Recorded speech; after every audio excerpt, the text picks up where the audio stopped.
এটা বিএনএমসি আমাদের প্রতি খেয়াল দিতে আসছে না। বিএনএমসি যদি আমাদের উপর খেয়াল দিত তাহলে আমরা হয়তো বা ভার্সিটির আয়ত্তে যাইতাম, কিন্তু বিএনএমসির অবহেলার কারণে আজ আমরা পিছিয়ে সব দিক দিয়ে।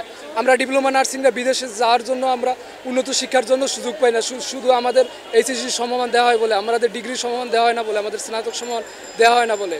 বা এটা শুধু নার্সিং খাতের অবমাননা, এটা পুরো বাংলাদেশের স্বাস্থ্য খাতের অবমাননা। নার্সিংরা যদি উন্নত না হতে পারে বাংলাদেশের পুরো স্বাস্থ্য খাত পিছিয়ে যাবে, কারণ স্বাস্থ্য খাতে নার্সদের ভূমিকা অনেক।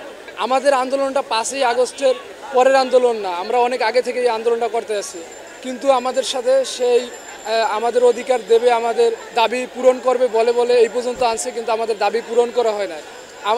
বাংলাদেশে আমরা বৈষম্য বিরোধী ছাত্র আন্দোলনের সাথে এই পর্যন্ত ছিলাম, কিন্তু আমাদের সাথে এই বৈষম্য করা হচ্ছে। এই ছাত্র জনতা সব কিছু বৈষম্যের বিরুদ্ধে, তাহলে কেন আমাদেরকে উপদেষ্টা মহোদয় যে আছে, সরকার যে আছে, তারা কেন আমাদের এই সাথে এই বৈষম্য করছে? বিএনএমসি আমাদের যৌক্তিক দাবি, সবাই বলে যৌক্তিক, কিন্তু তারা আসলে আমাদের আশ্বাস দিয়ে যাচ্ছে হবে হবে, কিন্তু তারা কোনো লিখিত দিচ্ছে না। দিনের পর দিন আমাদের আশ্বাসই দিয়ে যাচ্ছে, আমাদের কোনো ফলাফল দিতে আসে না। আমরা লিখিত চাইছি, কিন্তু আমাদের তেমন কোনো লিখিত না দিয়ে দিনের পর আশ্বাস দেয়। তারপর আমাদের প্রাণের সংগঠন বিএনএমসি, আমাদের নার্সের সংগঠন, সেই বিএনএমসি দিয়ে আমাদের উপর আক্রমণ হয়েছে পুলিশের দ্বারা, যেটা আমরা তীব্র নিন্দা জানাই। এই বিএনএমসিতে যারা ঊর্ধ্বতন কর্মকর্তা আছে তাদের জবাবদিহিতে দিতে হবে, কেন আমাদের নার্সের সংগঠনে আমরা কেন আহত হব?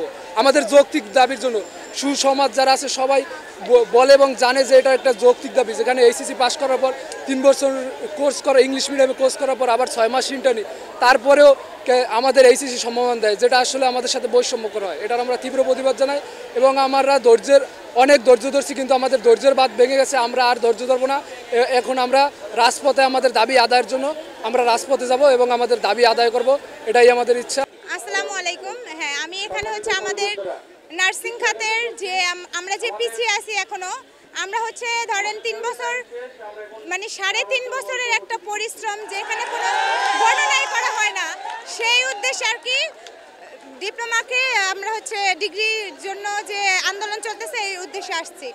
আজকে আমাদের মহাসমাবেশ, 1 মাস এই আন্দোলন চলছে, আমরা কোনো উন্নতিই পাই নাই, শুধু আমাদের আশ্বাস দিতেছে কিন্তু সেটা কাজ করতেছে না।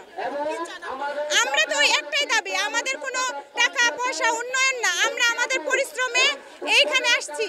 আপনি বলেন, আপনাকে যদি 3 থেকে 3.5 বছরের পরিশ্রম বাদ দিয়ে সেই আগের এইচএসসি সার্টিফিকেট দেয়, এটা আপনি মানবেন? অবশ্যই মানবেন না।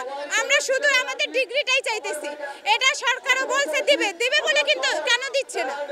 আমরা এই যে দেখেন, আমাদের বাবা মা অসুস্থ বাসায়, কিন্তু আমরা হসপিটালে ইন্টার্নশিপ করতেছি, ক্লিনিক্যাল প্লেসমেন্ট করতেছি, বছরে বছরে বিএনএমসির আন্ডার পরীক্ষা দিতেছি, এমনকি ফুল সিলেবাস আমাদের ইংলিশে। আমরা ইউনিভার্সিটির ছেলেমেয়েদের থেকে অনেক আগানো, কারণ আমরা সবকিছু ইংলিশে করি, আমাদের একটা অক্ষর বাংলায় নাই। তো আমাদের এত পরিশ্রমের পর আমরা যদি আমাদের ডিগ্রিটা কেন পাবো না? মানে এটা একদম কি বলে যে বাজার করে আনছি, রান্না করে খেতে পারবো না, এরকম একটা অবস্থা। তো আমরা শুধু আমাদের ডিগ্রিটাই চাই, আর কিছু চাই না।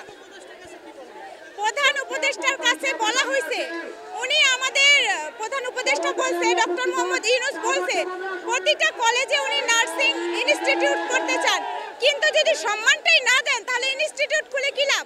এই যে হাজার হাজার ইনস্টিটিউট আছে, হাজার হাজার ইনস্টিটিউটের স্টুডেন্ট অবহেলিত, তাই ইনস্টিটিউট খুলে তো আর লাভ নাই।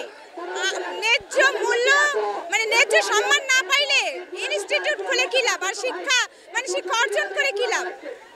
এই যে আমরা আমাদের ইন্টার্নশিপ চলতেছে, এটা রেখে আমরা এই যে এখানে 1 মাস ধরে এইখানে ঝামেলা করতেছি, এইখান থেকে আমাদের হসপিটালে যে আমাদের এই রেগুলার আমাদের অ্যাসাইন হয়, আমাদের রেগুলারের কাজগুলো যে গেছে, গ্যাপ গেছে, এটা নিয়ে আমাদের অনেক হ্যারাসমেন্ট।